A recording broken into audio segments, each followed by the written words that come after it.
I'm sorry to use this word stupid, because I find out, I have no word to describe us other than we are stupid people. We have money to splash on stupid things, give cheap, stupid people to go and eat our money and play around with, give a useless man from the village bodyguards and drivers, he has no enemy. Even America does not just give everybody a bodyguard. And a Cheska. It is assessed on a need-to basis. A villager, someone from the village who does not have any government job or anything, can go to the police and say his life is in danger. Yeah, and they will assess it and protect him. Here we give anybody who has been elected an MP. Who doesn't, nobody even knows him.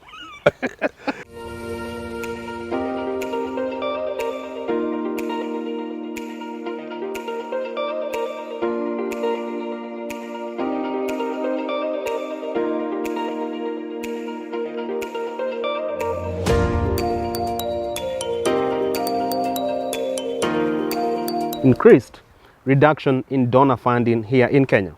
In as much as the government is committed towards implementing some of its key projects and also to spearhead some very good initiatives for the welfare of the citizens, it is vital that at the center of all that, there continues to be an increased support from external partners and well-wishers that are the donors. But with such reduction in place, what awaits the economy and what also awaits the bilateral ties between Kenya and many of our external partners? That forms the basis of our conversation today here on yet another insightful and informative edition of Business Glide, your only show in matters business and economics, giving you 360 coverage on matters public policy. I'm yours truly, Richard Mwenje, the resident producer and host for this particular show, and with me is none other than the only name in matters public policy analysis, Herman Manyora. Yes, Great to see you, sir. Yes, how are you? You seem a bit calm today, laid back. No problem. No. On low energy. Are you okay? I'm very okay. Slight headache, but I'm okay. Not corona, nothing like that. Probably your age. Shindwe. Old age, perhaps? Nah, I'm a young boy. Young boy. Yes. Still harboring presidential ambitions for 2027? This country needs me. I don't need it. This country needs me to save it. Let's delve straight into today's conversation. And very recently, the government has set aside allocation for the fight against HIV/AIDS, slightly above 2.5 billion Kenya shillings. But then again, if you look at the previous allocations therein, also coupling it up with the donor funding, we are seeing a reduction in donor spending with regards to such noble causes. Let's start from that angle of the health side. It is not just about fight against HIV, fight against malaria and even other contagious diseases. Donors are pulling out or actually cutting their budget towards Kenya. What could be the reason informing our well-wishers, telling us now take the burden that is healthcare in Kenya and run it with your own funds? I can't claim to have the answers, but there must be a number of reasons, if that is the case. First, I don't know whether it's the case because I don't have the figures. It is. But it has been a general trend, I think. There is even donor fatigue.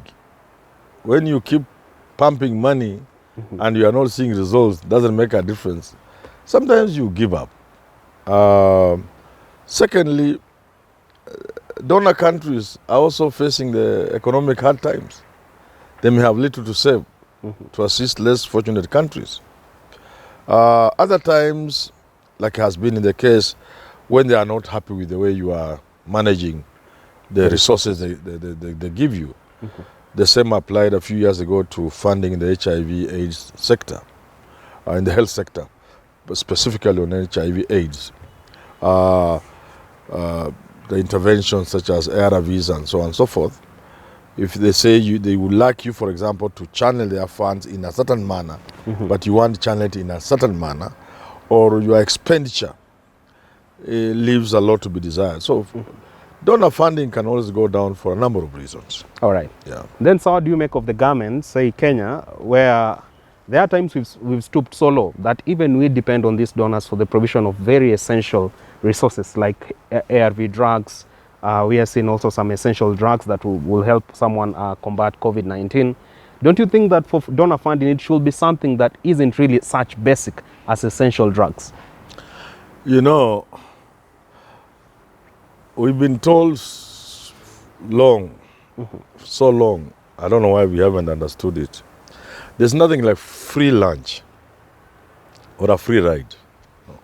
We advise our daughters and our girls, don't just take free rides from men. There's nothing like free ride. There's nothing like free lunch. It has a cost attached? Yeah, so why do you think people will want to spend their money on you? So that mentality that people will spend their money on you as donors, it doesn't sit well with logic. It's in the name of making the world a better place. How? Helping humanity. Secondly, it's very interesting. First, you put it very right, very correctly, that how can you depend on somebody on such an essential thing that touches on the lives of your people? I would understand if you depend on donors to do you a dam here or there. But medicine for your people, you can't depend on somebody else. Is it that as a country... It doesn't make sense, does it, to you? Doesn't make sense. But then again... But let me just say something else. The most important thing here is that you ask why government should not have resources for things like ARV, which is a question of life. Government is not known for spending in areas where you cannot steal. Government money is budgeted in places where people can steal. It is hidden in projects. Sacrificing people's lives at the expense? Yes. At the altar of... Yes. In projects. You get what I'm saying? I get it. So, it's shameful, but that's what happens. Every country actually, sir, depends on the health of its youth, because this is the crop of the next set of leaders and even the present leaders. And thereabout, I'm talking about people between 18 to 35 years. Yes. Recent studies have shown that these are the people that have been affected most with teenage pregnancies, HIV, new HIV infections, and so forth. Yes. As a country, we've had times on end on our national dailies, shortage in condoms in Kenya. At universities, the rise in HIV, AIDS, and so forth. Don't you think this should be the first step that the government, this first front, the government should invest in without depending on donors to curb just the spread of HIV by making sure that we don't depend on donors for even condoms? But I'm telling you, we have decided to depend on foreigners or very stupid things or very small things. You know, let me tell you this, Richard.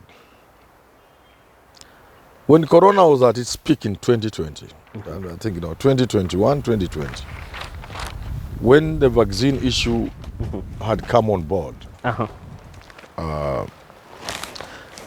around about that time, the United States of America, for some reason which I can't recall, I think poor spending policies or something, withdrew its support from WHO. For some time, I think they went back. I think they went back.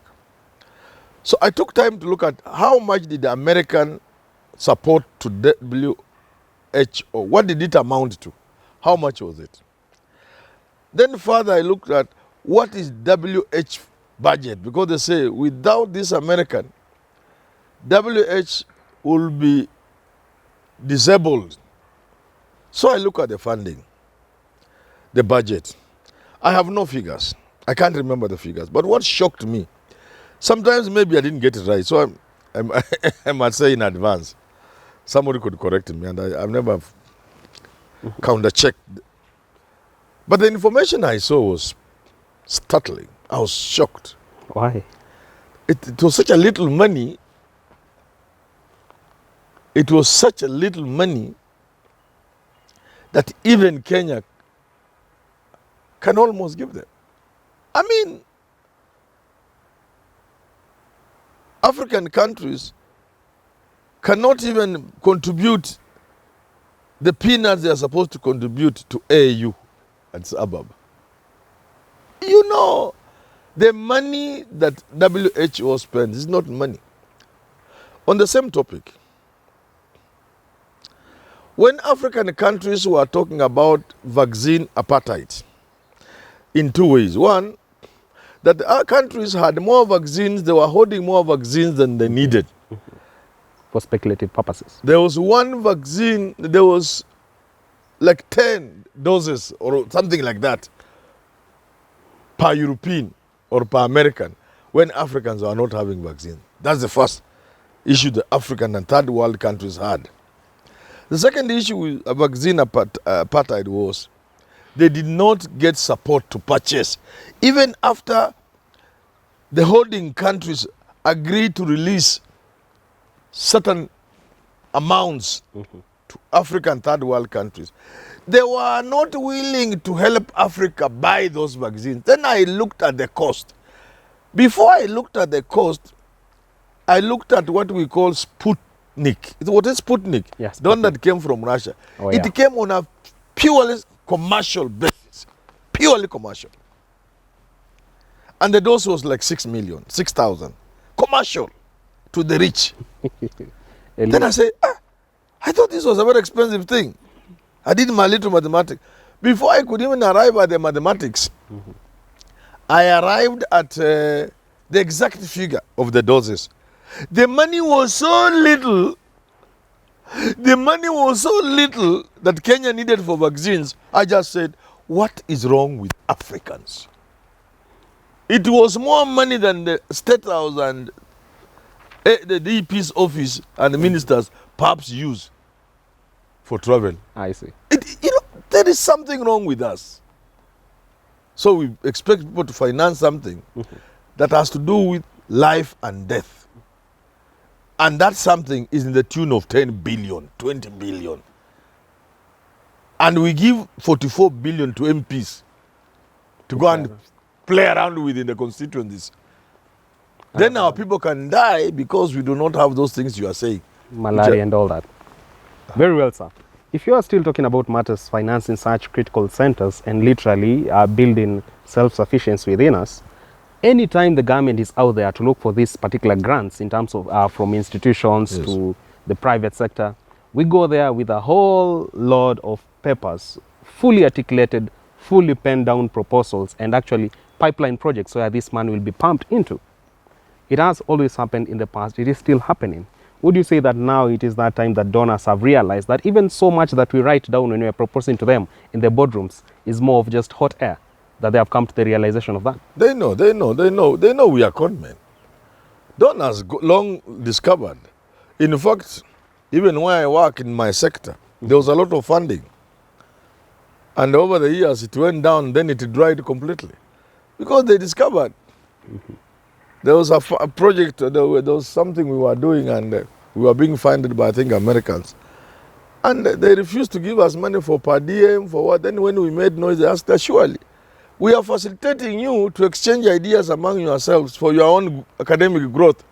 And you want us to give you pocket money when we have been generous enough to give you accommodation.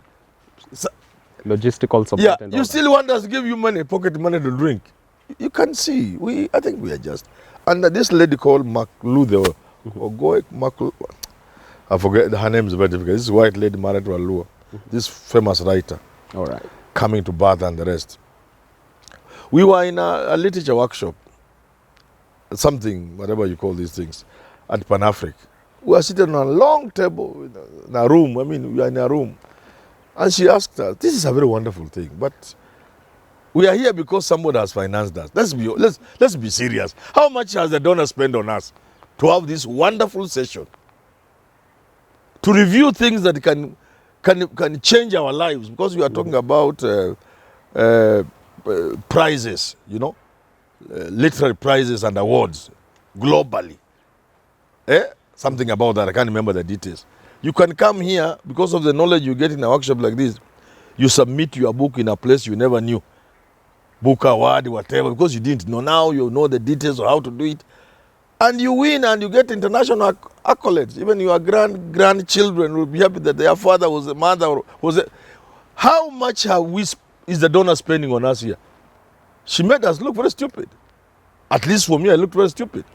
She asked, we can't meet like this and buy our own tea. You even lost appetite. Yeah, she made me feel I was very stupid. We were actually very stupid people. We must wait for a Mzungu to spend just 800, 700,000, 500,000 for us to meet in a hotel. And brainstorm. We can't meet and brainstorm on things that are beneficial to us. And even everybody can buy their own tea. And they live. Then we changa 700, 800, 900, 2,000 for the space near a swimming pool. And then we go home. That's it. That mentality. must stop. All right, very finally, in the interest of time, we have seen developing countries, actually fast moving and improving countries like Singapore. Here in Africa, we have South Africa. Year in, year out, we are seeing them having an increased budgetary allocation towards research and development. This is the very same research R&D which is vital for the development of economies.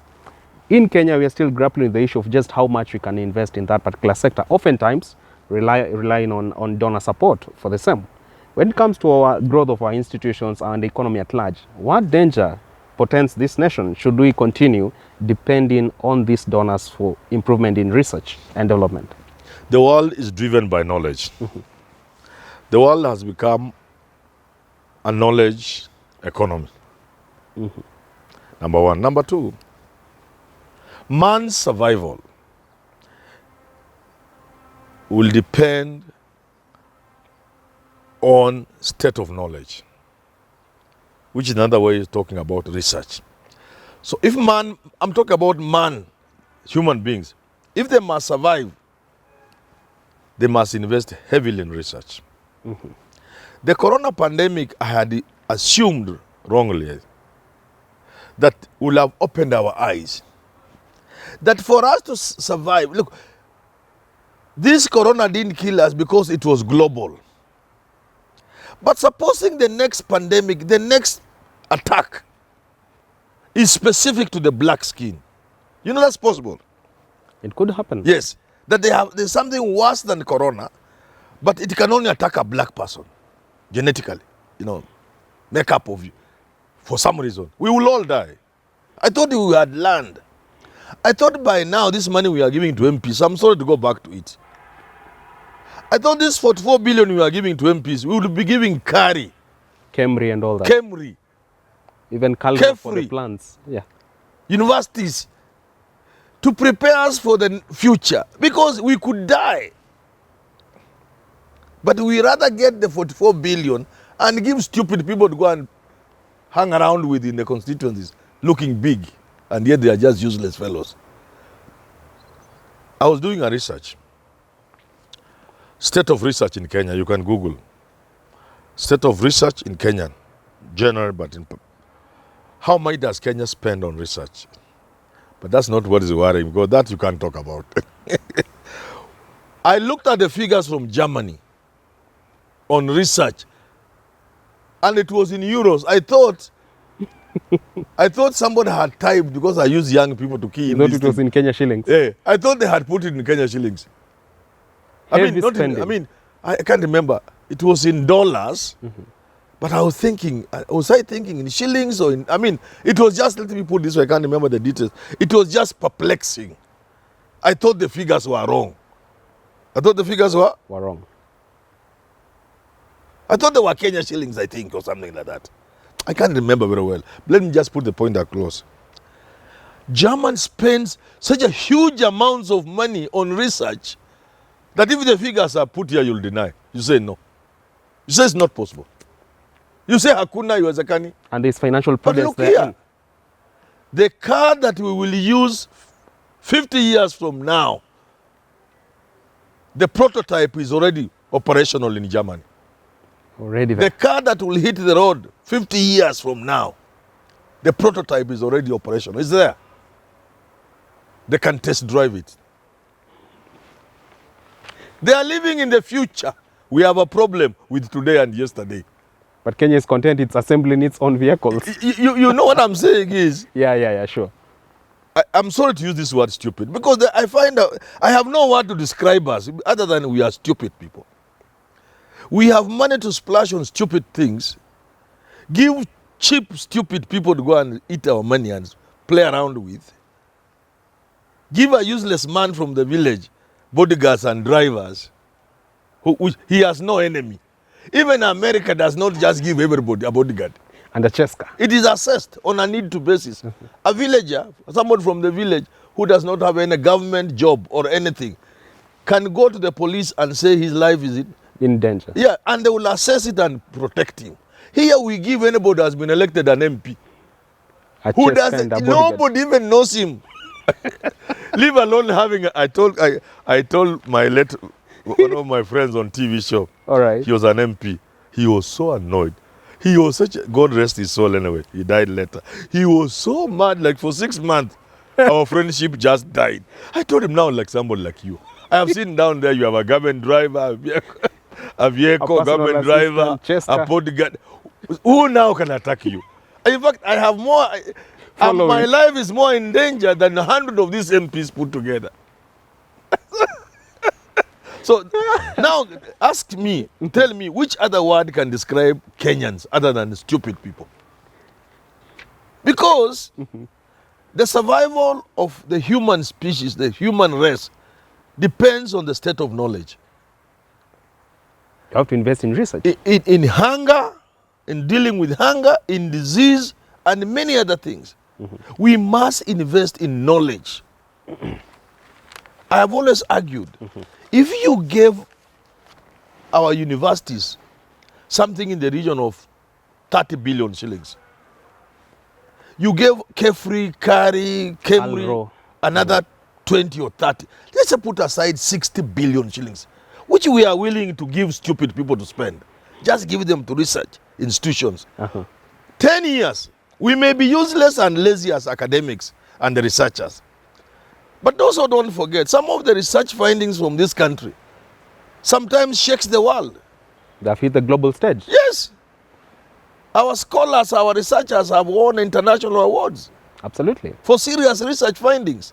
Supposing they had been supported. Because if you follow those guys, you'll find they are working on donor funds. Back to where you started.